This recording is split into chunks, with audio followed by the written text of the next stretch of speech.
గురువాయుపురాధీశం విష్ణుం నారాయణం హరిం వాసుదేవం జగన్నాథం కృష్ణం వందే జగద్గురుం. నారాయణీయంలోని 48వ దశకంలో ఉన్నాం.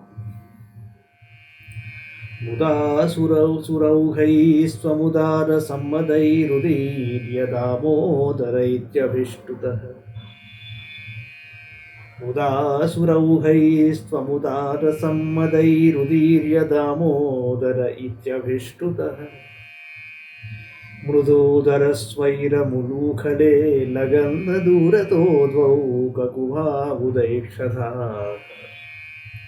స్వామి, నిన్ను మీ తల్లి త్రాడుచే కట్టివేయుచున్నప్పుడు దేవతలు చూసి చాలా సంతోషపడి నీవు దామోదరుడు అని అనేక స్థుతులు చేశారు. నీవు చాలా సున్నితమైన ఉదరము కలవాడవు. నీ తల్లి త్రాటిచే నీ ఉదరమును తోటికి కట్టివేసినది. ఆ సమయమున నీవు సమీపమునున్న 2 మద్ది చెట్లను చూశావు.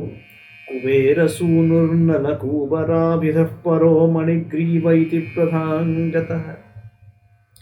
మహేష సేవాధిగత శ్రియోన్మదౌ చిరం కిల త్వద్విముఖావఖేలతాం.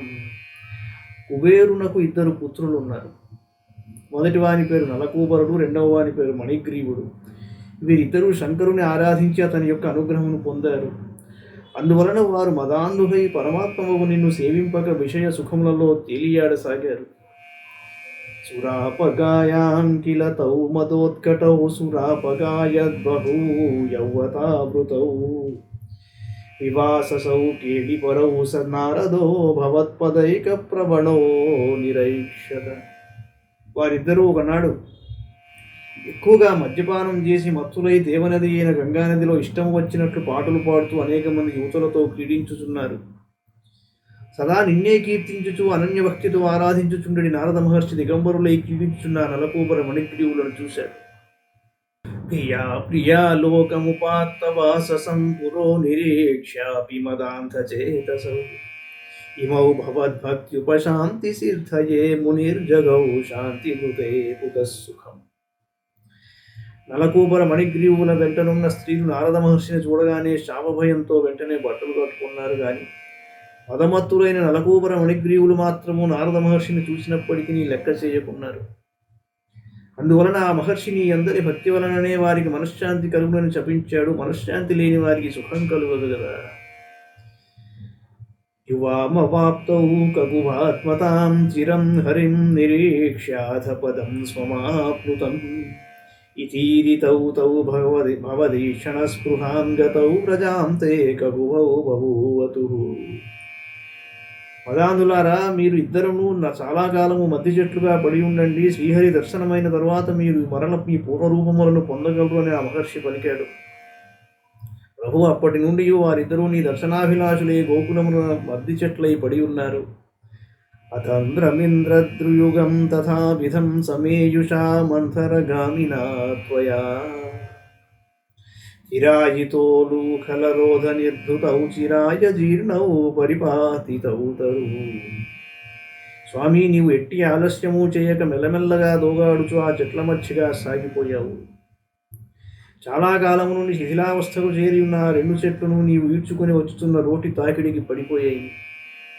అవాజిషాఖిద్వితయం యదా త్వయా త్వదైవ తద్గర్భకలాన్నిరేయుషా మహాత్విషాయక్షయుగేన తక్షణాదభాజి గోవింద భవానపిస్తవై. గోవింద, నీవు ఆ 2 మద్ది చెట్లను పడగొట్టగానే ఆ చెట్లలో నుండి గొప్ప వెలుగు కనిపించింది. గొప్ప కాంతి రూపమునున్న నలకూబర మణిగ్రీవులు ఆనందమును పట్టలేక నిన్ను అనేక విధములుగా స్తుతింపసాగారు. ఇహాన్యభక్తోపి సమేష్యతే క్రమాద్భవంతమేతౌ ఖలు రుద్రసేవకౌ మునిప్రసాదాద్భవదంఘ్రిమాగతౌ గతౌ రుణానౌ ఖలు భక్తిముత్తమాం.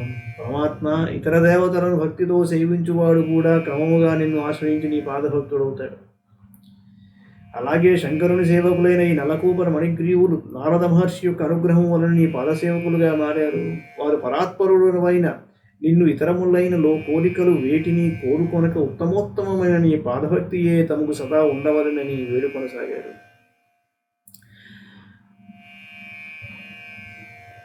తతస్తరుద్ధారణదారుణారవ ప్రకంపి సంపాతిని గోపమండలే విలజ్జితత్వజ్జననీ ముఖే క్షిణా వ్యమోక్షినందేన భవాన్ విమోక్షద.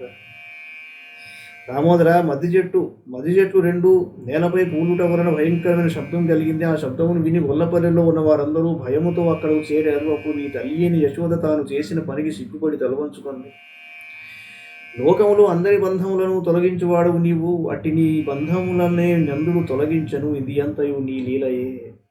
మహీరుహోర్మధ్యగతోపతార్భకో హరేః ప్రభాపాద పరీక్షతోధునా ఇది బ్రువాణైర్గమితో గృహం భవాన్ మరుత్పురాధీశ్వర పాహి మాం గదా. ఈ పడిపోయిన పెద్ద పెద్ద చెట్ల మధ్యలో చిక్కుకొని ఉన్నప్పటికీ నీవి శ్రీహరి యొక్క కరుణ వలన బాలకునకు ఎట్టి ఆపదయు కలుగలేదని వారు అనుకున్నట్ట. వారు నీ మహిమను ఎరుంగగా ఇట్లా అనుకోని తమ తమ ఇళ్లకు పోయారు. ఓ గురువాయూరప్ప, నా రోగములను పోగొట్టి నన్ను రక్షింపు. ఈ సన్నివేశంలో చాలా కీలకమైన అంశం. సనాతన ధర్మం అంటూ ఉంటారు. సత్యము ధర్మము ఈ రెండు సనాతన ధర్మానికి ఆయుపట్టు. ఈ రెండింటి గురించి ఏ గాథ అయితే వివరించదో, ఏ పురాణంలో అయితే ఉండదో దాని గురించి పెద్దగా పట్టించుకునే అవసరం లేదు. ఈ రెండు ఎంత గొప్పవి అంటే భగవంతుడి లీలల్ని ఆ రెండింటి ద్వారా అర్థం చేసుకోవలసిన ధర్మం అవసరం ప్రతి హిందువుకు ఉంటుంది. ఏదైనా చెబుతున్నప్పుడు ఆ చెబుతున్న మాట, ఆ ప్రసంగం అన్నది ఈ రెండింటిని తాకుతోందా, కనీసం తాకుతోందా, లేక ఈ రెండింటిని ఉద్ధరిస్తున్నదా అంటే మనం కాదు వాటిని ఉద్ధరించేది, కానీ ఆ రెండింటి లక్షణాలని హైలైట్ చేయగలుగుతోందా, వెలుగులోకి తీసుకురాగలుగుతోందా అన్న ప్రశ్న శ్రోత వేసుకోవాలి. లేదు దాన్ని వదిలిపెట్టేయాలి, లేదంటే దాన్ని పక్కన పెట్టేసి స్వాధ్యాయంలోకి వెళ్ళిపోవాలి. కన్ఫ్యూజన్ పోవడానికి ఇది ఒక ప్రబలమైన ఒక టూల్, ఒక పరికరం. ఇంచేత అంటే అనవసరమైనవి చాలా వచ్చేస్తాయి వాంగ్మయంలో. అది సమంజసమా, అవసరమా, దానివలన మనకి ఏదైనా ఉపయోగం ఉన్నదా, మన విద్య పెరుగుతుందా, మన అవగాహన పెరుగుతుందా, మన సాధన ప్రబలమవుతుందా, మన ఉపాసన ఇంకాస్త ముందరికి మనల్ని తీసుకువెళ్తుందా అని తెలుసుకోవాలంటే ఈ రెండింటిని తీసుకోవాలి, సత్యము ధర్మం. లేదు వాటి గురించి అక్కడెక్కడ రావట్లేదు, ఆ చెబుతున్న వాడికి ఆ రెండింటికి లింక్ దొరకట్లేదు అసలు అంటే మర్చిపోయింది వాడు. సత్యము ధర్మము అనేవి అద్భుతమైన అంశాలు. వాటిని నిలబెట్టిన ఏకైక భూమి భరతభూమి. ఒక మనిషిలో రక్త ప్రసారం అవుతోంది అనుకోండి, ఆ రక్తంలో ఉన్న ఎనర్జీ ఎక్కడి నుంచి వస్తుంది, ఆ ఎనర్జీ ఏమిటి అన్నది సత్యం అండి. అది ప్రసారం సరిగ్గా జరిగేందుకు దాని మీద ఉన్న ఒక వాయువు స్ట్రీమ్ ఉంటుంది, బ్లడ్ స్ట్రీమ్ మీద. దానికి మీరు ఎటువంటి ఆహారాన్ని తీసుకుని ఏ విధంగా మీరు న్యాయబద్ధంగా ఆ బ్లడ్ సర్క్యులేషన్ సరిగ్గా చేయించగలుగుతున్నారు అన్నది ధర్మం. ధర్మే సత్యమర్పితం, కొన్ని చోట ధరుణే సత్యమర్పితం అన్నారు. సత్యం అన్నది స్ట్రక్చర్, ధర్మం అన్నది ఫంక్షన్. ఫంక్షన్ ద్వారా సత్యం యొక్క నిరూపణ జరుగుతుంది అడుగడుగున. ధర్మాత్ అర్థం ప్రభవతి, ధర్మాత్ ప్రభవతే సుఖం, ధర్మేణ లభతి సర్వం, ధర్మం సారమిదం జగత్ అంటారు. సనాతన ధర్మం అంటే ఆ చివరున్న మాటే, రెండవ మాటే సనాతన ధర్మం. పరోపకారం, దేవతార్చన ఇవి అన్ని చోట్ల ఉండేవి.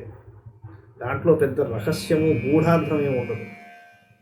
మామూలుగా ఓ సన్మార్గంలో బతకాలనుకునే ప్రతివాడు ఆ రెండింటి జోలికి వెళ్తాడు. పరోపకారం చేద్దాం రా బాబు, కాస్త దేవతార్చన కూడా చేసుకుంటే మనశ్శాంతిగా ఉంటుంది, ఆ తర్వాత ఏమిటో భగవంతుడు మనకి చూపిస్తాడు అనే ఆశలో అందరూ చేస్తారు.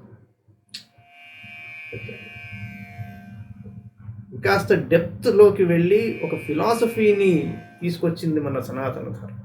దట్ ఈస్ సత్యము ధర్మం. సబ్జెక్ట్ వస్తే ఇక్కడ వీళ్ళిద్దరూ శాపవశాత్తు చెట్లగా అక్కడ నిలబడ్డారండి.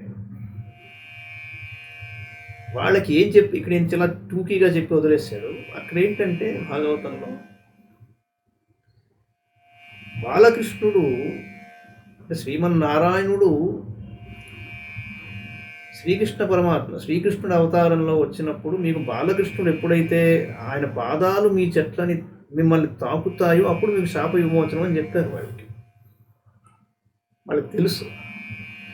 ఇక్కడ అన్ని సంవత్సరాలు వాళ్ళు అలా నిలబడి ఉండి చెట్లగా ఈ బాలకృష్ణుడు ఎలా ఉంటాడు అని ఊహించుకుంటూ ఆలోచిస్తూ కల్పనలోకి వెళ్ళి స్వామివారిని నిరంతరం ధ్యానిస్తూ ఉండిపోయారు. అది అక్కడ చాలా అర్థవంతమైన విషయం. అది తపస్సు. వస్తాడులే అని కళ్ళు మూసి పడుకోలేవాడు. అందుకని ఆ స్వామి పాదాలు తాకగానే వాళ్ళు స్వస్వరూపాలను పొందిన వారై స్వామివారిని ఒక కోరిక కోరారు. చాలా ఆయువు పట్టు. అదేమిటయ్యా అంటే పోతన గారి పద్యంలో, నీ పద్యావళు లాలకించు చెవులు నిన్నాడు వాక్యములు నీ పేరం పనిసేయు హస్తయుగములు నీ మూర్తిపై చూపులు నీ పాదంబుల పొంతమృక్కు శిరములు నీ సేవపై చిత్తములు నీపై బుద్ధులు మాకు నిమ్ముగరునని నీరేజపత్రేక్షణ.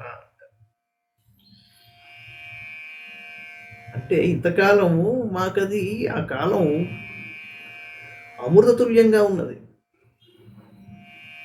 ఇక మేము వెళ్ళిపోతాం, మా స్వరూపాలు మేము పొందాం కాబట్టి నీ దయ వల్ల మేము వెళ్ళిపోతాం. శాప విముక్తి కలిగింది. కానీ అక్కడికి వెళ్ళిపోయిన తర్వాత నీ గురించి ఆలోచించడం మానేస్తాం కదా. దానికి వాళ్ళు ఆ పరిస్థితికి రికన్సైల్ కాల కాబట్టి ఆ వరం ప్రసాదించమన్నారు. నిన్నే ధ్యానిస్తూ ఉండాలి మేము అని. దాన్ని బట్టి ఏమర్థం అవుతుంది? మోక్షము లేకపోతే ఇక ఏదో కోరిక ఇవన్నీ కాదు. భగవంతుడి మహిమల్ని ధ్యానించడం అన్నది ఒక గొప్ప వరం. ధ్యానించగలగడం అన్నది ఆ పరిస్థితి ఎలా సంభవిస్తుంది? అందుకని ఆ వరం ఆయన్నే కోరారు వాళ్ళు. కానీ ఆయన చెప్పాడు అంత తేలిక కాదన్నాడు. బాలకృష్ణుడు తర్వాత చాలా పెద్దవాడయ్యాక అక్కడ భగవద్గీతలో చెప్పిన మాట టూకీగా ఇక్కడ ఒక మాట చెప్పాడు. అది ఎలా సంభవం అంటే రెండు అన్నాడు. ఒకటి కర్తవ్య కర్మల్ని నువ్వు ఆచరించాలన్నాడు. రెండవది సమత్వం చేయమన్నాడు. It both are inter dependent. ఇక్కడే సత్యము ధర్మం విషయాలు వస్తాయి. ఏమిటిది? కర్తవ్య కర్మల్ని ఆచరించడం, ఆ తర్వాత సమత్వం చేయడం ఏంటి అంటే ఏంటంటే కర్తవ్య కర్మలు నీకు ప్రాణశక్తి ప్రసాదించిన వాటన్నింటినీ నువ్వు గౌరవించి ఆరాధించాలి. అది కర్తవ్య కర్మ. సూర్యోపాసన చేయాలి, అర్ఘ్యప్రదానం చేయాలి, సంధ్యావందనం చేసుకోవాలి. మహాభారతంలో 5 బకారాలు చెప్పారు. గంగా, గోవు, గాయత్రి, గురువు, గోవిందుడు. ఈ 5ంటితో సంపర్కం ఉండాలి. ఉంటే తెలిసిపోతుంది నీ ధర్మం ఏమిటో. ఈ 5ంటికి దూరంగా వెళ్తున్నంతసేపు నువ్వు కూడా వాడికి దూరం అవుతావు. అయిపోయింది, మళ్ళీ పడిపోతావు చక్రంలో.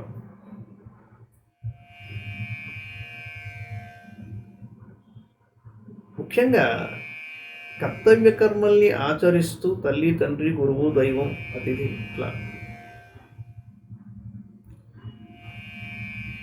యాని అనవద్యాని కర్మాణి అన్నాడు. అనవద్యములు ఏవైతే ఉన్నాయో వాటిని విస్మరించిన తరువాత ఏ కారణం చేతనైనా నువ్వు విస్మరిస్తే ఇక నీకు దారి లేదు.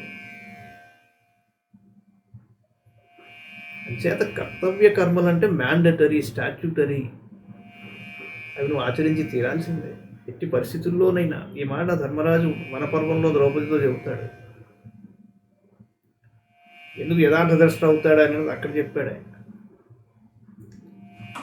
ఈ కర్తవ్య కర్మల్ని ఆచరిస్తూ నువ్వు సమత్వం చేయమన్నాడు. ఏమిటో సమత్వం అంటే అందరిలో నన్ను చూస్తూ నాలో అందరినీ చూడమని. గీతలో శ్లోకం కూడా ఉంటుంది. అది ఎప్పుడు సాధ్యం అంటే ఈ కర్తవ్య కర్మల్ని ఆచరించాలి. నీ ధర్మం ధర్మం 3 రకాలు: స్వధర్మం, స్వజన ధర్మం, లోకధర్మం. కర్తవ్య కర్మల్ని ఆచరించేవాడికి అర్థమవుతుంది స్వజన ధర్మం ఏమిటో, లోకధర్మం ఏమిటో. స్వజనులు ఏ కారణం చేతనైనా ధర్మాన్ని ఉల్లంఘించినప్పుడు, స్వజనులు ఎవరో విస్తారంగానే చెప్పక్కర్లేదు, ఎవరైనా కావచ్చు, నీవు గనక దాంట్లో పాల్గొన్నావు అంటే నీ ధర్మం కూడా ఉల్లంఘింపబడినట్లే. దానికి నిష్కృతి లేదు. ఇకపోతే లోకధర్మం నడుస్తూ ఉంటుంది. బలవంతుడు నిర్ణయించిన లోకధర్మం ఒకటి ఉంటుంది, ప్రభుత్వం వారు నిర్ణయించింది, నువ్వేం చేయలేవు. స్వధర్మాన్ని పాటిస్తూ, లోకధర్మాన్ని అవలంబిస్తూ, స్వజనుల ధర్మాన్ని కూడా నువ్వు చూసుకోవాలి. నువ్వే పుట్టగానే శ్రీరామచంద్రుడు లాంటి వాడు పురుషోత్తముడు కావు కాబట్టి 3 ధర్మాలు చాలా చక్కగా నిర్వర్తించలేవు. స్వధర్మం ఒక్కటైనా నిర్వర్తించుకోవాలి. ఈ ఆచరణలోకి వెళ్ళిన వాడు ఎప్పుడైతే స్వామివారి మహిమల్ని కీర్తిస్తూ వింటూ ఉంటాడో, వాడు ఎప్పుడైతే సమత్వంలోకి వెళ్ళగలుగుతాడో అప్పుడు వాడు సత్యము, ధర్మము యొక్క అన్వయాన్ని తెలుసుకుంటాడు. విద్యారణ్యం చివర శిష్యుడికి భగవంతుడు విద్యారణ్యం కూడా అభ్యసించిన తరువాత వేదాధ్యయనం చివర వస్తుంది. చాలా దుర్లభం అది. భగవంతుడిని అడుగుతాడు. భగవంతుడు ప్రత్యక్షమయ్యి ఏం కావాలి నీకు అంటే, శ్రేష్టమైన ధర్మాన్ని నేను ఆ శ్రేష్టమైన ధర్మం నాకు నిర్దేశించిన దారిని నేను మళ్ళకుండా నన్ను కాపాడుకో అంటూ, మరలకుండా, అట్నుంచి వెళ్ళకుండా. ఇదేమిటిది? సాక్షాత్ భగవద్ దర్శనం జరిగిన తర్వాత నీకు ఆ ధర్మము, ఆ మార్గంతో పని ఏంటి కాదు. దాంట్లో రహస్యం ఏమిటంటే, స్వధర్మాన్ని నిర్వర్తించే ప్రతి వ్యక్తిని ఈశ్వరుడు తన దగ్గరికి తీసుకుంటాడు. ఆ ధర్మమే ఆయనగా మారిపోతాడు. That is what is known as ధర్మో రక్షతి రక్షిత. అంచేత ఏంటంటే, ఆ శ్రేష్టమైన మార్గం భగవంతుడి పట్ల భక్తి కలిగి ఉంటే, భక్తి గొప్పదా జ్ఞానం గొప్పదా అంటే భక్తియే గొప్పదని పోతను కూడా చెప్పేశాడు. ఎందుకంటే భక్తియే జ్ఞానంగా మారిపోతుంది. అక్కడ భక్తి మార్గం చాలా గొప్పది. భగవంతుడి పట్ల అనురక్తి కలిగిన వాడికి ఆయన ఆ వ్యక్తిని ముందర తీసుకొచ్చి ధర్మ మార్గం మీద పెట్టి తద్వారా తీసుకెళ్తాడు. ఆయన షార్ట్ కట్ కాదండి. ఎందుకని అంటే, ఆయన ఇప్పుడు ఏ అవతారాల్లో ఇక్కడికి వచ్చాడో భూమి మీద, ఆయన ఆయన నిర్దేశించిన ధర్మ మార్గాన్ని ఆయనే పాటించి ఫంక్షనల్గా చూపించి అది నేనని చెప్పాడు. ఏది గొప్పది మనిషికి? ప్రాక్టికల్గా ఆలోచిస్తే ఈ భూమి మీద వచ్చిన ప్రతివాడికి ముందర ఆ స్వధర్మాన్ని పట్టుకోవడం చాలా అవసరం. అందుకని కర్తవ్య కర్మల్ని ఆచరిస్తూ నువ్వు సమత్వం చెయ్యి. అప్పుడు నీకు నిరంతరం నన్నే ధ్యానించగలిగే ఒక అవకాశం లభిస్తుంది అని చెప్పాడు. ఇది సనాతన ధర్మం.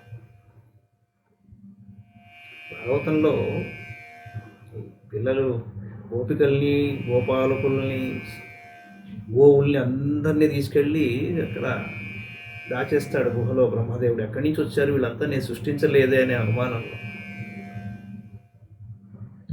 అప్పుడు ఆయనకు వాళ్ళందరూ కూడా శ్రీకృష్ణుడిగానే కనిపించేసరికి ఒక్కసారి బ్రహ్మదేవుడికి బ్రహ్మజ్ఞానం కలిగి అప్పుడు ఆయన అక్కడికి వచ్చి, నాయన ఇప్పుడు అర్థమైంది. అంటే ఆయన అన్న మాట ఏంటంటే, ఏమండి విషయం ఏమిటి అంటే, నీ కథల్ని చెప్పుకుంటూ నీ గాథల్ని వింటూ ఉంటున్న వాళ్ళకి వాళ్ళ సత్కర్మల ఫలితం జాగరూకమవుతోంది. అది సమస్య. చేత ఇక్కడ ఒక కీలకమైన అంశం మరోసారి చెప్పుకున్నాము. ఈశ్వరుడి కృప వలన మంగళం భగవాన్ విష్ణు, మంగళం గరుడధ్వజ, మంగళం పుండరీకాక్షో, మంగళాయతనో హరి. సర్వం శ్రీకృష్ణార్పణమస్తు.